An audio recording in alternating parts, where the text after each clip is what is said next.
جب ہارون رشید حج کی نیت سے کوفہ سے گزرا تو اہل کوفہ اس کو دیکھنے کے لیے باہر نکل پڑے۔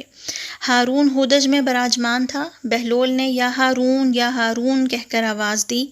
ہارون رشید نے پوچھا یہ کون پکار رہا ہے؟ بتایا گیا کہ بہلول ہے۔ ہارون رشید نے پردہ اٹھایا تو بہلول گویا ہوا۔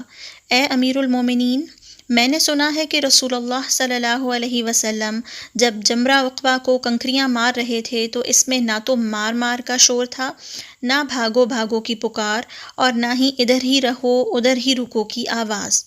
اور اے امیر المومنین، اس سفر مبارک میں آپ کا تواضع اختیار کرنا آپ کے بڑا بننے سے بہتر ہے۔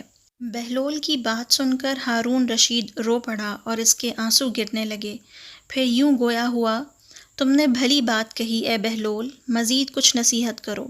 بہلول نے کہا، اللہ تعالیٰ جس کو مال و جمال اور سلطنت سے نوازے پھر وہ اپنا مال بھلائی کے کاموں میں خرچ کرے، اپنے حسن و جمال کو فتنے سے بچائے رکھے اور اپنی سلطنت میں عدل و انصاف کا دامن کبھی ہاتھ سے نہ جانے دے، تو اللہ تعالیٰ کی کتاب میں اسے ابرار نیک لوگوں میں لکھ دیا جاتا ہے۔ ہارون رشید نے کہا، تم نے بہت ہی اچھی نصیحت کی۔ پھر اسے انعام سے نوازنے کا حکم دیا۔ بہلول بولا، مجھے اس انعام کی کوئی ضرورت نہیں، یہ مال اسی کو واپس کر دو جس سے تم نے لے رکھا ہے۔